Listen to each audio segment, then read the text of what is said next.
یہ آیت ہے نا، یہ جو آیت ہے، 7 سمندروں کی چابیاں اسی آیت کے اندر ہے. 7 زمینوں، 7 آسمانوں اور جتنی بھی مخلوقات ایسی ہے جو ڈس سکتی ہے، جو چیر پھاڑ سکتی ہے، یا ایسی آفتیں اور بلائیں جو آنے والی ہیں، ان سب کو سنبھالنے کے لیے یہ آیت آخری طاقتور ترین آیت ہے، اور یہ عمل حیرت انگیز ترین عمل ہے. میں چند سانسیں پڑھواؤں گا، میں آج چند سانسیں پڑھواؤں گا، اور آپ کو علم ہے کہ یہ کتنی سانسوں کا عمل ہے؟ 40 سانسوں کا عمل ہے. اس کو دیکھتے ہوئے 40 سانسیں، اور ہر سانس میں اپنے مقصد، اپنی مشکل، اپنی پریشانی، جادو جنات، بندش، بیماریاں، ناکامیاں، تکلیفیں، مشکلات، مسائل، الجھنوں کا ہر سانس میں تصور کرنا ہے. اگر چاہتے ہیں کہ ہمیشہ تونگری رہے، مالداری رہے، عزت رہے، بھرم رہے، اور نسلیں پتہ نہیں کتنی آئیں گی کوئی خبر نہیں، اور ان کا رزق کشادہ رہے، کیسے ہوگا؟ کس طرح ہوگا؟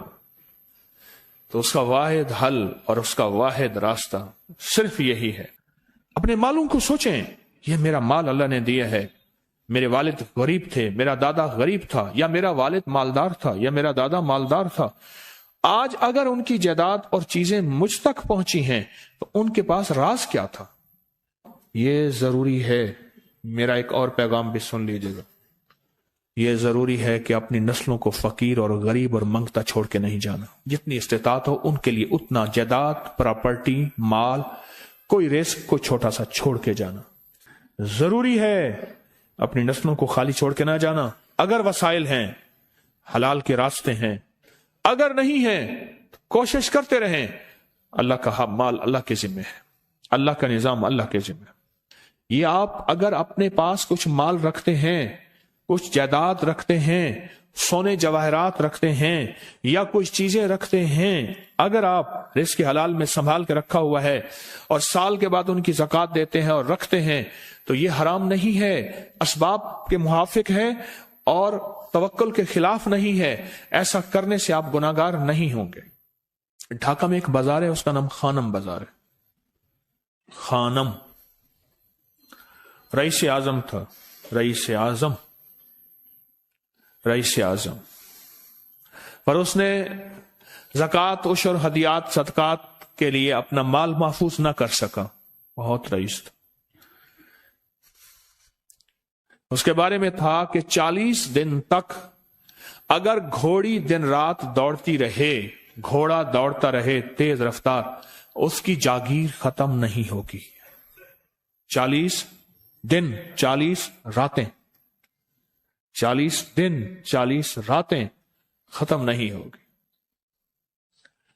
باپ کے مرنے کے بعد بیٹی کو ایک چسکا پڑ گیا. وہ تھا کپڑے کے پھاڑنے کی آواز. کپڑا نا پھٹتا ہے تو اس کی ایک آواز ہوتی ہے، بس اس کو آواز اچھی لگتی تھی. تھانوں کے تھان آتے تھے، وہ سارا دن قیمتی بوسکی کے، کرنڈی کے اور قیمتی کپڑے پھاڑتی تھی، اس کو ٹکڑے کرتی تھی. اس کا مشغلہ تھا. اور بیٹے کو مشغلہ یہ پڑ گیا، اس وقت نئی دیا سلائی آئی تھی، یہ ماچس کی ڈبیاں، تیلیاں، وہ ماچس کی ڈبیاں اور تیلیاں جلاتا تھا. اس کا بارود کی بو اسے اچھی لگتی تھی. بارود ہوتے نا، وہ بارود لگا ہوا تھا تو 2 بارود آپس میں ٹکراتے ہیں، شعلہ نکلتا ہے، اس سے بو بھی نکلتی ہے، اس کو بو اچھی لگتی تھی. ایک وقت آیا کہ وہ خالی ہو گیا. اور خانم فارسی کا لفظ اصل میں، وہ ایک اس گلی بازار کے چوراہے میں کھڑی ہوتی تھی ایک جگہ اور بھیک مانگتی تھی، اور اس کے نام پہ خود بازار کا نام خانم بازار پڑ گیا. میں جھنگ میں گیا، پرانی بات ہے، ہمارے ایک مخلص ہیں ان کے ہاں، ایک چوک میں کھڑا تھا. تو وہ چوک سے ان کی گاڑی لینے آئی کہ آگے راستہ سمجھ نہیں آ رہا تھا. تو مجھے کہنے لگے آپ میری گاڑی میں بیٹھ جائیں. میں ان کی گاڑی میں بیٹھ گیا.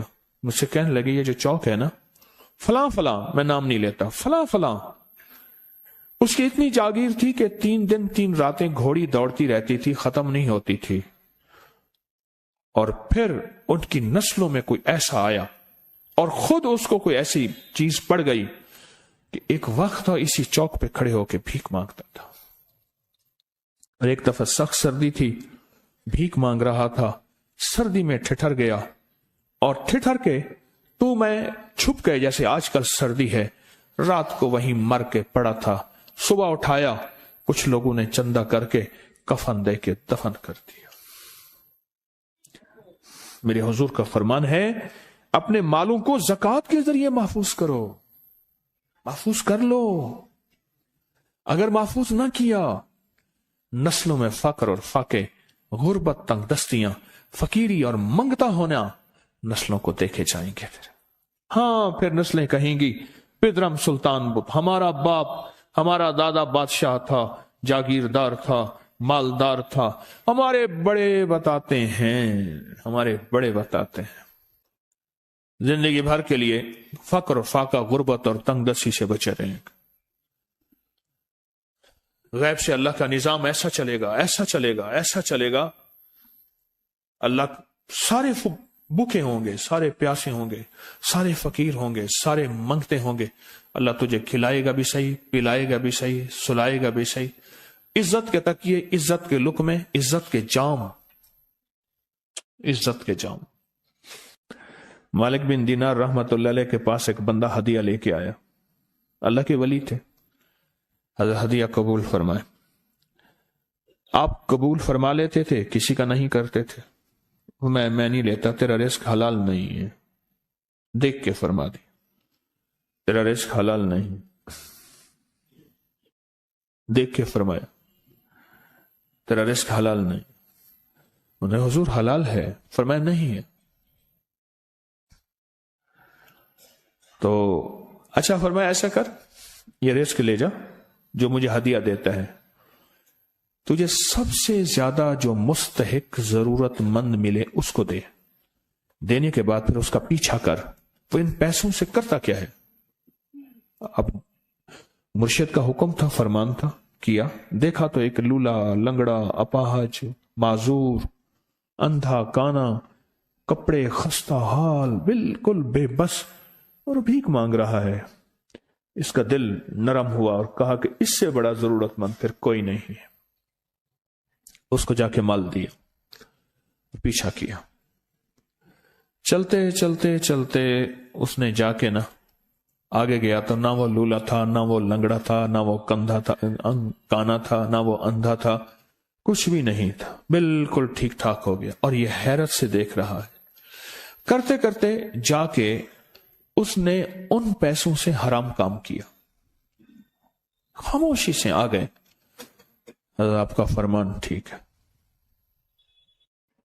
میں اب یہ میرے پیسے لے. یہ جا کے کسی ایسے بندے کو دے جو تجھے سب سے زیادہ مالدار نظر آتا ہو، خوشحال نظر آتا ہو، بہترین نظر آتا ہو. اب پیسے لے لیے. اب دیکھا تو ایک صاحب ہے بڑے قیمتی گھوڑے پہ، لاجواب پوشاک ہے اور بہت اچھی حالت ہے ان کی، بہت اچھی حالت. سوچا کہ حضرت نے فرمایا تھا کہ سب سے زیادہ خوشحال کو دینا. اس کو جا کے پیسے دیے، اس نے لے لیے. اب اس کا پیچھا کیا. وہ ایسی دکان پہ گیا جہاں سے راشن لیا جاتا ہے. اس نے تھوڑا تھوڑا راشن لیا. حیران ہو گئے، اتنا مالدار آدمی ہے، ایسے راشن لے رہا ہے جیسے کوئی بندہ روز کی آئے روز کی کھائے، اتنا ضرورت مند.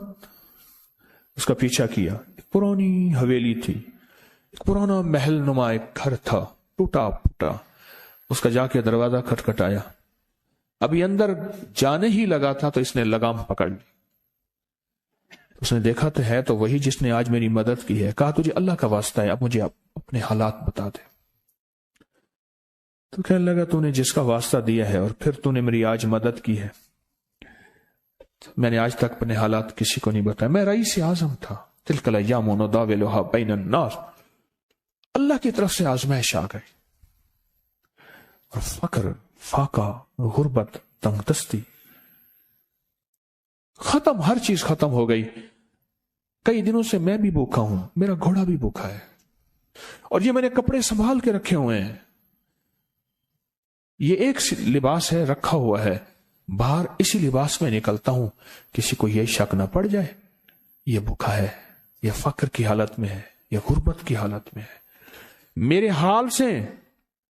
حال سے کوئی سوال کا دروازہ نہ کھولے، غور سے سمجھے گا، میرے حال سے کوئی سوال کا دروازہ نہ کھلے، میں ایسا حال بناؤں لوگ مجھے سوالی سمجھیں، کہ کچھ لوگ زبان سے سوالی نہیں ہوتے۔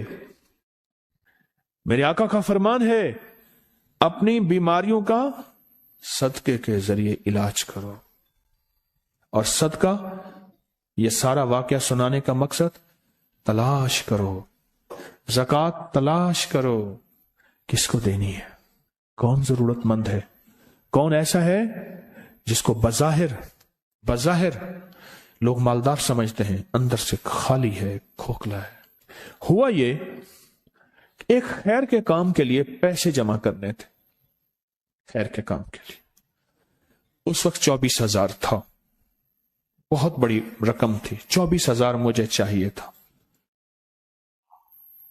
تو کہنے لگے کہ میں نے سوچ کے کہاں سے لے آؤں، ہے نہیں، روز کماتا ہوں، بچوں ٹھیک ہیں، گھر پل رہا، دودھ لاتا ہوں، بیچتا ہوں، ایک نظام ہے، میری سردی گرمی بارش طوفان کی ترتیب چل رہی ہے، کہاں سے لاؤں؟ کہنے لگے خیال آیا یہ موٹر سائیکل نہ بیچ دوں، فوراً اٹھا موٹر سائیکل لے گیا، غالباً مجھے بتایا کہ 28,000 کا یہ یاما موٹر سائیکل بکا، اور بیچنے کے بعد میں نے اٹھا کے سارے پیسے 24 ادھر دے دیے، باقی رکھ لیے، اب خالی ہو کے بیٹھ کے پھر مصلی بچھا کے اللہ سے مانگنا شروع کر دیا، اور مانگتے مانگتے عالم یہ ہوا کہ میں فقیر ہو گیا۔ اللہ نے مجھے 4 دن آزمایا، اس نے الفاظ جو استعمال کیے نا، پنجابی کا لفظ، وہ اللہ نے نا 4 دن منو دب کے رکھا۔ ہاں، لاہور کی پنجابی اور فیصل آباد کی پنجابی میں بڑا فرق ہے، فیصل آباد کی پنجابی خالص سکھوں والی پنجابی ہے، لاہور کی پنجابی میں بڑا فرق ہے، دب کے رکھا۔ تھوڑا سا آزمائش آتی ہے، اللہ دیکھتا ہے کچا ہے یا پکا ہے۔ کہا بس اس کے بعد میں نے اللہ سے کہا، اللہ، طارق بن زیاد نے ساری کشتیاں جلا دی تھیں، اور کہا کہو اب بتاؤ اپنی فوجوں کو کہاں بھاگو گے، ادھر بھی موت ہے ادھر بھی موت ہے، پھر لڑتے لڑتے مر جاؤ، پیچھے سمندر کی موت، ٹھیک، اور آگے دشمن کی موت ہے، کشتیاں ساری آگ لگوا دی، اب کرو، بولو کیا کرو گے، بولو کیا کرو۔ اللہ نے سارا نظام فتح دے دی، کامیابی دے دی، اور کہا پھر اللہ نے میرے لیے جو دروازے رزق کے کھولے ہیں، اب مجھے کوئی بھی چیز ضرورت ہوتی ہے، میں گھر کی چیز بیچ دیتا ہوں، اور بیچ کے اللہ کے خزانوں میں دیتا ہوں بغیر سوال کے۔ اس کے الفاظ ہیں، کیا الفاظ ہیں؟ بغیر سوال کے اللہ مجھ پہ رزق کے دروازے کھول دیتا ہے، اللہ میری ضرورتیں پوری کر دیتا ہے، اللہ نے مجھے خوشحالی دی ہے۔ اور مجھے کہنے لگے یہ سارے گر مجھے حاجی صاحب نے بتائے تھے، اللہ سے لینے کے سارے گر یہ مجھے حاجی صاحب نے بتائے تھے۔ تو آپ کو ایک لفظ کہہ رہا ہوں، جس کو بھی دیکھیں گے کہ اس کی نسل در نسل، نسل در نسل رزق کے دروازے ہیں، تو وہ کھلیں گے صرف دینے کے نام پہ، سوال کے دروازے کھولنے کے نام پہ، سوال کے دروازے کھولنے کے نام پہ کبھی نہیں کھلیں گے، ورنہ رزق آج کل کے ماڈرن جوئے میں چلا جائے گا۔ آج کل کے ماڈرن جوئے آئے ہوئے ہیں، اپنے رزق کو، میرے آقا کا فرمان ہے، اور بیماریوں کا علاج صدقوں سے کریں، اور صدقے سے مراد صرف بکرا نہیں، صدقے سے مراد صرف سریاں نہیں، صدقے سے مراد کالے مونگ نہیں، صدقے سے مراد تیل سوئیاں نہیں، صدقے سے مراد، یہ میں مختلف آپ کو تک انداز بتا رہا ہوں۔ یہاں LOS ہے لاہور کے ساتھ، یہ پہلے نہیں بنا تھا، نالا تھا، نالے کے ادھر ایک سمن آباد کی طرف سڑک جا رہی ہے، پرانی بات ہے، وہاں کچھ بندے نے کتابیں لگائی ہوئی تھی، میں کتابیں دیکھ کے تو آ گیا، پھر دل میں آیا کہ یہ ضرورت مند ہے۔ ہمارے ایک مخلص ہیں، ہمارے دوست فیصل شمسی، میں نے ان کو بڑا نوٹ دیے، میں نے کہا جا کے نا اس کو کس طرح رکھ کے پھر چلا جاتا ہوں، کیونکہ مجھے لگتا ہے وہ خوددار آدمی نہیں لے گا. اور انہوں نے ایسا کیا. سوچیں کہ میرے مال اللہ نے دی ہے, کیا میں اپنے مال کا صدقہ اگر نکال رہا ہوں تو وہ دے کہاں رہا ہوں؟ ضرورت مند کیا میں تلاش کر رہا ہوں؟ اور میں ضرورت مندوں میں سب سے پہلے وَبِذِي الْقُرْبَى وَالْيَتَامَى وَالْمَسَاكِينَ وَابْنِ السَّبِيلِ, مسافر پردیسی چوتھے, پھر مسکین ہے, پردیسی ہے, مسافر ہے, یتیم ہے. ضرورت ہے اس چیز کی, اس کی ضرورت ہے. کیونکہ یہاں جتنے مانگنے والے ہیں ان کے بارے میں صرف ایک لفظ کہوں گا, یہ لفظ آپ پکا رکھ لیں, یہ سب خواہشات کے مانگنے والے ہیں, ضروریات والے نہیں ہیں. خواہشات, اتنا بڑا بنگلہ, اتنی بڑی سواری, فلاں برانڈ کا موبائل, فلاں چیز فلاں چیز فلاں چیز, یہ خواہشات کی کوئی حد نہیں ہے. یہ لفظ بھی ذہن نشین رکھیے گا, میرے ساتھ بولیں, خواہشات کی, ضروریات کی حد ہے, خواہشات کی حد نہیں ہے. عاجزانہ دعاؤں کے ذریعے اگر اپنی مصیبتیں, اپنی بلائیں, اپنی پریشانیاں اور اپنی تکلیفیں ٹلوانا چاہتے ہیں تو اس کے پیچھے ہمارے ساتھ کون سی دعائیں ہوں؟ عاجزانہ دعائیں, عاجزانہ دعائیں. اور میں امام زین العابدین جب دعائیں مانگتے تھے اور ان کی دعاؤں کے اندر جو درد ہوتا تھا اور غم ہوتا تھا, اور ان کی دعاؤں کے اندر جو پلبلانا اور بلبلانا اور کرب اور تکلیف ہوتی تھی, فرمایا ہنستے اپنی ہنسیاں بھول جاتے تھے, سونے والے سونا ترک کر دیتے تھے, اونگنے والے اونگنا چھوڑ دیتے تھے, اور وہ بھی ان کے ساتھ رونے لگ جاتے تھے. ان کا رونا ہی اتنا تھا, وہ ہنسیاں تو بخشی بخشوائی تھی.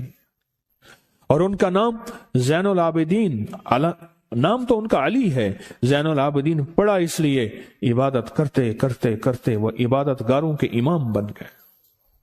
یہ تسبیح خانہ جو آپ کو راستے دے رہا ہے, تسبیح خانہ جو منزلیں دے رہا ہے, یہ راستہ, یہ منزل ساری کے ساری اس لیے ہے کہ اس منزل اور راستے کے پیچھے دعاؤں کی طاقت ہے, دعاؤں کی طاقت ہے. ان دعاؤں اور اعمال کو اپنے ساتھ ایسے سینے سے لگا لیں. ان دعاؤں اور اعمال کے اندر حیرت انگیز دنیا ہے. جب سے تسبیح خانے کے ساتھ نسبت ہے, دعاؤں کی کیا کیا طاقتیں دیکھی, دعاؤں کی کیا کیا تاثیر دیکھی. سنوں گا نہیں, بس صرف دل میں سوچیں, میرے سوالوں کا جواب دل میں دیں. دعاؤں کو کیسے آزمایا.